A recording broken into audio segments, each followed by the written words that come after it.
আজকের নতুন ভিডিওতে সবাইকে স্বাগত জানাচ্ছি। আজকে আমরা মূলত জানব 5 আগস্টের পর দেশে যে বিবর্তন হয়েছে সেই বিবর্তনের কারণে ব্যাংকেও যে বিবর্তন এসেছে সেই বিষয়ে। অনেকগুলো ব্যাংক আছে যেগুলো প্রায় দেউলিয়া হওয়ার পথে এবং অনেকগুলো ব্যাংক আছে যেগুলো বিগত সরকারের আমলে বিভিন্ন নেতা বা নেত্রী বিভিন্ন রকম ঋণ নিয়েছেন এবং তারা সেই ঋণগুলো মূলত দিচ্ছেন না বা দেওয়ার সক্ষমতা থাকলেও তারা বিদেশে অবস্থান করছেন। আর এই কারণে অনেকগুলো ব্যাংক আছে যেগুলো এখন তলানিতে অবস্থান করছে এবং আজকে আমরা জানব 44টি ব্যাংক খেলাপি ঋণে জর্জরিত হয়ে আছে এবং তালিকায় রয়েছে অনেকগুলো ভালো ব্যাংক।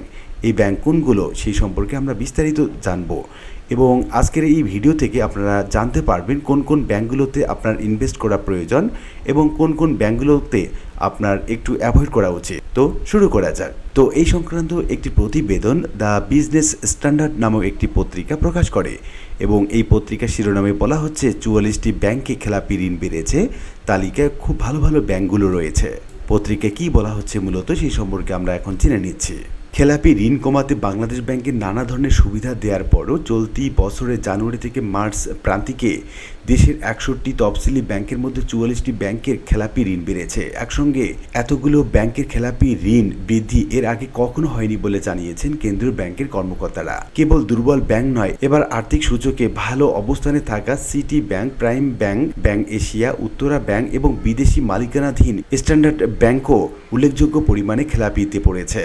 মাত্র 3 মাসে এই 44 ব্যাংকে খেলাপি ঋণ বেড়েছে 31,487 কোটি টাকা। খাতভিত্তিক হিসাবে মার্চ শেষে মোট খেলাপি ঋণের পরিমাণ দাঁড়িয়েছে 5.88 লাখ কোটি টাকা, যা মোট বিতরণকৃত বকেয়া ঋণের 32.26%। গত ডিসেম্বরে এই পরিমাণ ছিল 5.57 লাখ কোটি টাকা, যা 30.60%। বাংলাদেশ ব্যাংকের কর্মকর্তারা বলেন, এই বৃদ্ধির অন্যতম কারণ ডিসেম্বর প্রান্তিকে অনেক ব্যাংক খেলাপি ঋণ কম দেখিয়েছিল। কেন্দ্রীয় ব্যাংকের পরিদর্শনের পরে অনেক গোপন খেলাপি ঋণ উদ্ঘাটিত হয়েছে।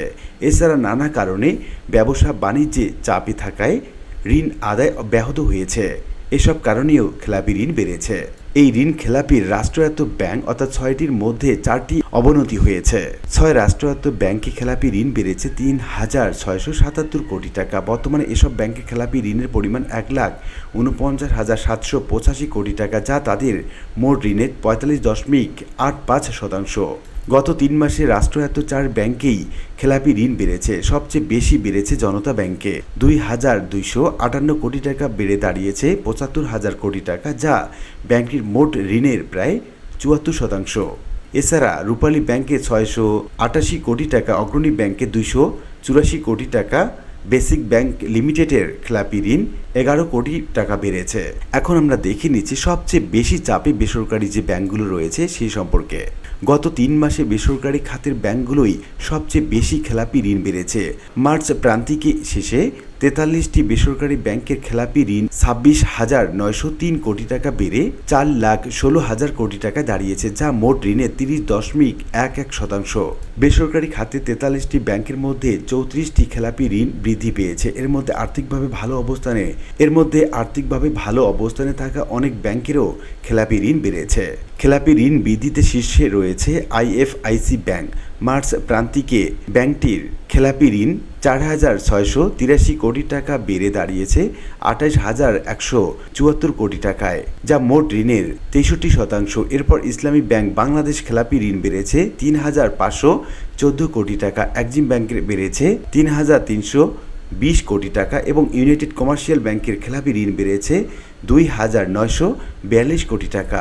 ন্যাশনাল ব্যাংক লিমিটেডের খেলাপি ঋণ বেড়েছে 2,162 কোটি টাকা, প্রিমিয়ার ব্যাংকের 1,699 কোটি টাকা এবং এবি ব্যাংকের 1,313 কোটি টাকা। মূলধন সূচকে ভালো অবস্থানে থাকা ব্যাংকগুলোর মধ্যে এ সময়ে সিটি ব্যাংকের খেলাপি ঋণ বেড়েছে 422 কোটি টাকা, ব্যাংক এশিয়ার 662 কোটি টাকা, উত্তরা ব্যাংকের 406 কোটি টাকা, প্রাইম ব্যাংকের 392 কোটি টাকা এবং স্ট্যান্ডার্ড ব্যাংক বাংলাদেশের খেলাপি ঋণ বেড়েছে 216 কোটি টাকা।